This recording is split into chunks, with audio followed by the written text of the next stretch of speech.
चौथा दिन बताते हैं, चतुर्थी आ गई। अब चतुर्थी कर्म बारात का कई दिनों तक वहीं पर ठहरना और सप्त ऋषियों के समझाने से हिमालय का बारात को विदा करने के लिए राजी हो जाना, मैना को सिर अपनी कन्या सौंप देना और तथा बारात का पुरी के बाहर तक जाकर के छोड़ करके आना, ठहरना। ब्रह्मा जी कहते हैं तदंतर विष्णु आदि देवता तथा ऋषि कैलाश लौटने का विचार करने लगे। तब हिमालय ने जनवासे में आकर के सबको भोजन के लिए निमंत्रित किया और तत्पश्चात देवेश्वर शिव को आमंत्रित करके हिमालय अपने अपने घर को गए और नाना प्रकार के विधान से भोजनों उत्सव की तैयारियां करने लगे। उन्होंने प्रसन्नता और उत्कंठा के साथ भोजन के लिए परिवार सहित भगवान शिव को यथोचित रीति से अपने घर में बुलवाया और शंभु के, विष्णु के, मेरे और अन्य सभी देवताओं के, मुनियों के तथा वहां आए हुए सब लोगों के चरणों को भी धोया और बड़े आदर के साथ चरणों को धो करके सबको गिरिराज ने मंडप के भीतर सुंदर आसनों पर बिठाया। फिर अपने भाई बंधुओं के साथ लेकर के उसके सहयोग से सब और अतिथियों को नाना प्रकार के सरस पदार्थों का पूर्णतया तृप्त किया भोजन करा करके। कहते हैं मेरे और विष्णु के तथा शंभु के साथ सब लोगों ने अच्छी तरह से सबने भोजन किया। नारद विधिवत भोजन और आचमन करके तृप्त और प्रसन्न हुए। सब लोग हिमालय के से आया ले अपने अपने डेरे पर गए और मुने इसी प्रकार तीसरे दिन भी गिरिराज ने इसी तरह से मान सम्मान आदर आदि के साथ में सबका सत्कार किया है। चौथा दिन आने पर शुद्धता पूर्वक सभी भी चतुर्थी कर्म किया और जिसके बिना विवाह यज्ञ अधूरा रह जाता है वह पूर्ण किया। आज भी उत्सव किया, नाना प्रकार के बाजे बजे साधुवाद और जय जयकार की ध्वनि हुई और बहुत से सुंदर सुंदर दान दिए गए। भांति भांति के सुंदर गान हुए और नृत्य किया। पांचवें दिन सब देवताओं ने बड़े हर्ष और अत्यंत प्रेम के साथ में शैलराज को ये सूचित किया कि अब तो चलो यहाँ से हमें जाना चाहिए, आप आज्ञा प्रदान करें हमें। और उसकी ये बात सुनकर के गिरिराज हाथ जोड़कर बोले देवगणा आप लोग कुछ दिन और यहीं ठहरे, मुझ पर कृपा करते रहें। यो कह करके उन्होंने स्नेह के साथ उन देवताओं को भगवान अब तो बार की बार घर तो दिखा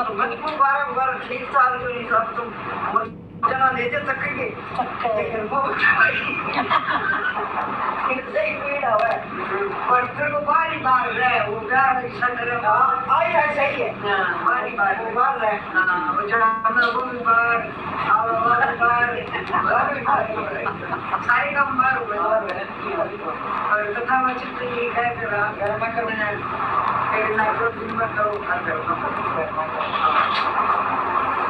पाऊंगी नहीं जय शिव शंकर।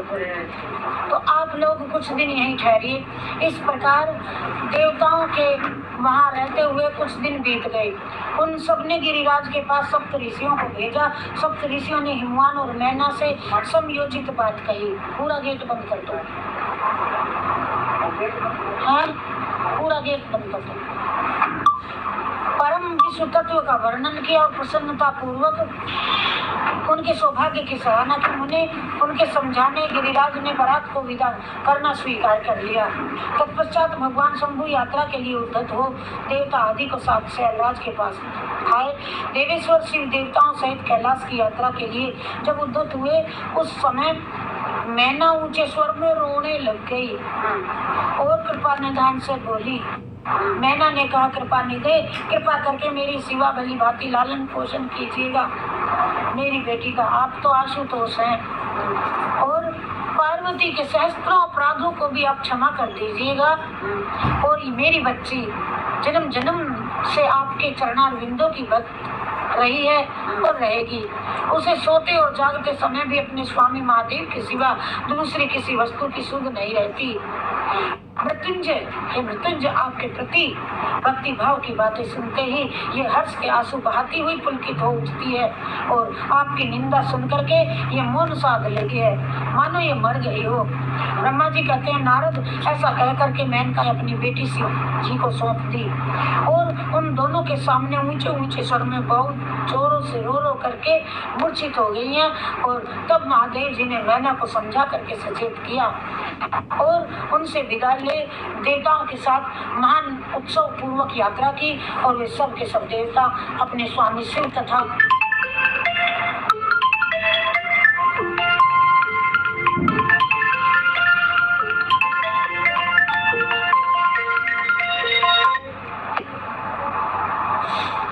चुपचाप कैलाश पर्वत की ओर प्रस्थित हुए और वे मन ही मन शिव का चिंतन करने लगे।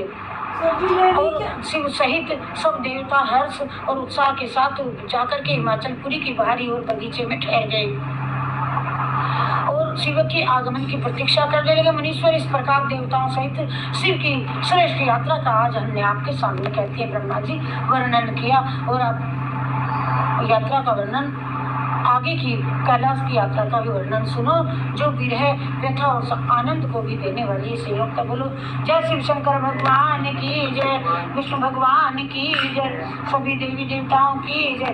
हर हर महादेव शंभो काशी विश्वनाथ गंगे, हर हर महादेव शंभो काशी विश्वनाथ गंगे, काशी विश्वनाथ गंगे, सदा शिव पार्वती संगे, काशी विश्वनाथ गंगे, सदा शिव पार्वती संगे, हर हर महादेव शंभो काशी विश्वनाथ गंगे, हर हर महादेव शंभो काशी विश्वनाथ गंगे। जय शिव शंकर भगवान की जय। अब कहते हैं मैना की इच्छा के अनुसार एक ब्राह्मण पत्नी का पार्वती को पति व्रत धर्म की उपदेश दे देना। बेटी जाती है तो कोई शानी बहू कोई औरत उसे बताती है ना सास को ऐसे रखिए, उस घर में सुबह जल्दी उठिए, लड़ाई मत करिए, सीख देती है कोई शानी समझदार हो। अब नहीं तो कौन तो है ही, कौन तो है ही काम को बढ़िया बनाने वाला फोन तो नहीं, तो फिर उसके पास फोन है बढ़िया काम करेगा। ऋषि की मुनि की पत्नी ब्राह्मण ब्राह्मणी समझाती है, कहती है ये प्रसंग आएगा। जय शिव शंकर भगवान की जय। सुनिए तो ब्रह्मा जी कहते हैं नारद तदंतर सप्त ऋषियों ने हिमालय से कहा गिरिराज अब आप अपनी पुत्री पार्वती देवी की यात्रा का उचित प्रबंध करें। और मुनीश्वर ये सुनकर के पार्वती की भावी विरह का अनुभव करके गिरिराज कुछ काल तक तो अधिक प्रेम के कारण विषाद में डूबे रहे, अब विदा हो जाएगी। कुछ देर बाद अचेत होकर किशोरराज ने कहा जैसा आप कहते हैं तथास्तु। मैना को संदेश दिया विदाई का समय आ गया। मैंने हिमवान का संदेश पा करके हर्ष और शोक से वशीभूत हुई। मैना पार्वती को विदा करने के लिए उद्यत हुई है। शैलराज की प्यारी पत्नी मैना ने विधि पूर्वक वैदिक एवं लौकिक कुल आचार का पालन किया और उस समय नाना प्रकार के उत्सव भी मनाए। और फिर उन्होंने नाना प्रकार के रत्न जड़ित सुंदर वस्त्रों और 12 आभूषणों के द्वारा राजोचित श्रृंगार करके पार्वती को विभूषित किया। तत्पश्चात मैना के मनोभाव को जान करके एक सती साध्वी ब्राह्मण पत्नी गिरिजा को उत्तम पातिव्रत धर्म की शिक्षा देती है। ब्राह्मण पत्नी कहती है बोली गिरिराज किशोरी प्रेम पूर्वक मेरा ये कथन सुन लो, ये धर्म को बढ़ाने वाला है जो मैं आज आपको बताऊंगी। इहलोक और परलोक में भी आनंद देने वाला तथा श्रोताओं को भी सुख की प्राप्ति देने वाला है। तो मैं बताने जा रही हूँ संसार में पतिव्रता नारी ही धन्य है, दूसरी नारी नहीं। वही विशेष रूप से पूजनीय होती है। पतिव्रता सब लोगों को पवित्र कर देने वाली और समस्त पाप राशि को नष्ट कर देने वाली होती है। ऐसी वे जो पति को परमेश्वर के समान मान करके प्रेम से उसकी सेवा करती है, वह इस लोक में तो लोक में संपूर्ण भोगों का उपभोग करके अंत में फिर वह कल्याणमय गति को पाती है। शावत्री सती शावत्री थी ना, देखो तो लोपामुद्रा, अरुंधति, शांडिली, शत्रुपा, अनुसुईया, लक्ष्मी, स्वदा, सती, संगा, सुमुति, श्रद्धा, मैना और स्वाये तथा और भी बहुत सी स्त्रियां साध्वी कही गई हैं। और यहाँ विस्तार भय से उनका नाम नहीं लिया जा रहा। बहुत सती है, क्योंकि इसमें पूरा नहीं कह सकेंगे, बताते हैं कि जन्म लग जाएंगे कहने में। बस वे अपने पातिव्रत के बल से ही सब लोगों को पूजनीय तथा ब्रह्मा विष्णु शिव और मुनीश्वरों की भी माननीय होती है सतीशा। इसीलिए तुम्हें अपने पति भगवान शंकर की सदैव सेवा करनी चाहिए। पतिव्रता नारी की भगवान शंकर जी भी पूजा करते हैं, ये लिखा है। वे दीन दयालु सबके सेवनीय सत्पुरुषों की आश्रय हैं। श्रुतियों की स्मृतियों की पतिव्रता धर्म को महान बताया गया है श्रुतियों में भी, और इसको जैसा श्रेष्ठ बताया जाता है वैसा दूसरा धर्म और कोई नहीं है। ये निश्चय पूर्वक कहा जा सकता है पातिव्रत धर्म के तत्व में सदैव तत्पर रहने वाली स्त्री अपने प्रिय पति के भोजन कर लेने पर ही भोजन करे, सिवे पति खड़ा हो तो खड़ी रहे। साध्वी स्त्री को भी खड़ी ही रहना चाहिए।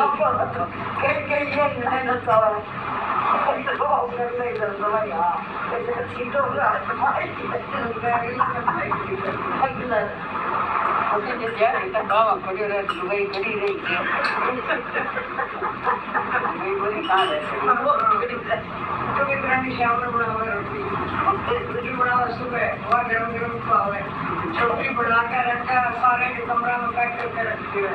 बहुत बढ़िया। दूसरा कईयों के सिस्टम है करेंगे उसके लाख ऐसे ही होगा। खाने में खाओ नहीं दो और दूसरे हर का वही चुप हो गया।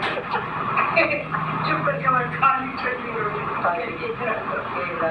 भोजन कर लेने पर भोजन करे, सिवे जब पति खड़ा हो तब साध्वी स्त्री को भी खड़ी ही रहना चाहिए। सद्बुद्धि वाली यूं मत ऐसा कहते हैं साफ तो नहीं करने में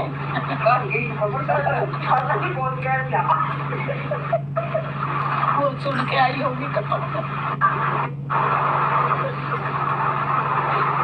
साध्वी स्त्री सद्बुद्धि वाली स्त्री प्रतिदिन अपने पति को सो जाने पर सोए और उसके जागने से पहले ही जाग जावे। वह छल कपट छोड़ करके सदा उनके ही कर कार्य करती रहे। और सिवे साध्वी स्त्री को चाहिए कि जब तक वस्त्रानुभूषण से विभूषित ना हो ले तब तक वह अपने पति की दृष्टि उनके सम्मुख न आए।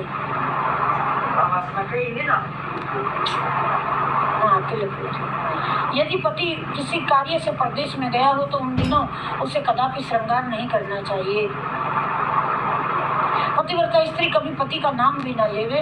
पति के कटु वचन बोलने पर वह बदले में कड़वी बात न कहे। और पति के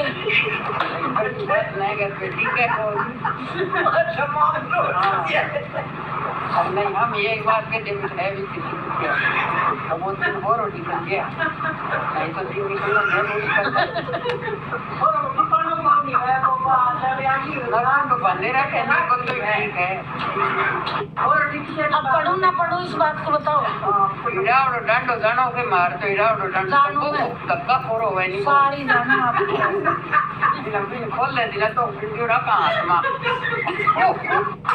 को करते ही साबुन ने ऊपर ठोक देनी चुप हो रहा है हाँ फिर हाँ स्वानी समझाइए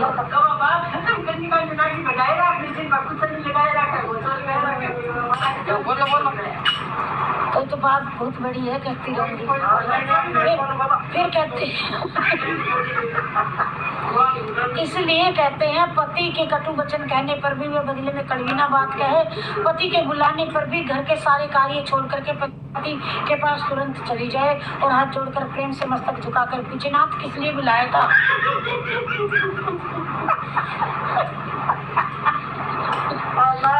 मुझे सेवा के लिए जो काम है वह आदेश दे करके अपनी कृपा से अनुग्रहित कीजिए। फिर पति जो आदेश देता है उसका प्रसन्नता से हृदय से पालन करे और वह घर के दरवाजे पर देर तक खड़ी न रहे। बहुत समझने की बात है। ये पता श्री राम इंदिरा जो देखो पेट के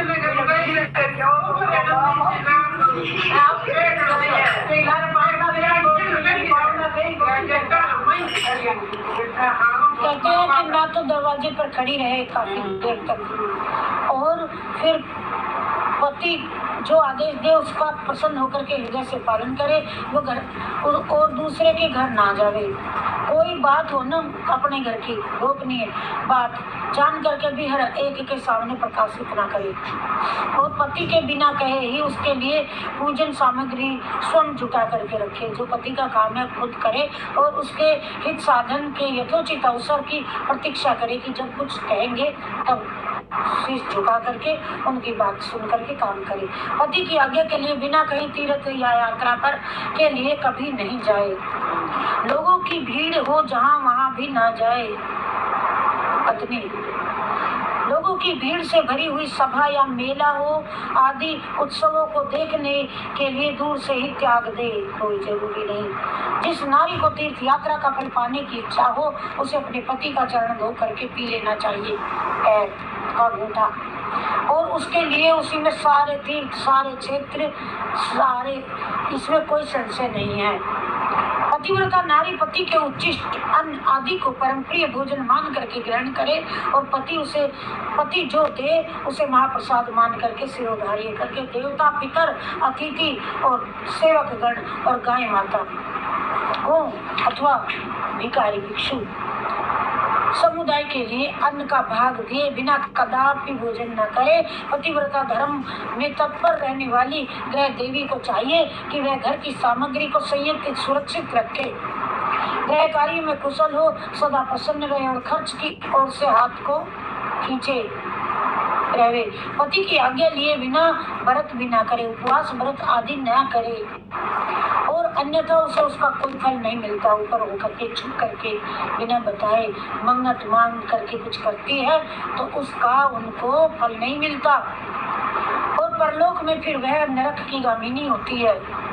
पति सुखपूर्वक बैठा हो या इच्छा अनुसार क्रीड़ा विनोद अथवा मनोरंजन में लगा हो, उस अवस्था में कोई आंतरिक कार्य आ पड़े तो भी पतिव्रता स्त्री अपने पति को कदापि ना उठाए। अरे खड़ा हो जा, काम कर, देख वो आए हैं, देख वो काम बिगड़ गया, इस तरह पति को न उठाए। जब तक अपने आप संभाल सकती हो तब तक उस कार्य को करे। अब एक बात और कही है कि पति यदि चली जाएगा नपुंसक हो तो उस पति को ही अपना पति रखे।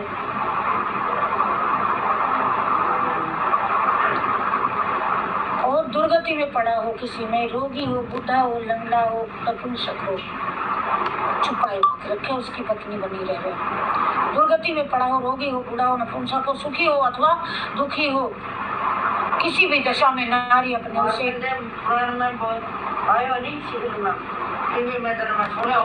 शीतल जालान जी सुनती रहिएगा, और अभी 1 घंटे और कथा होगी। प्लीज आपको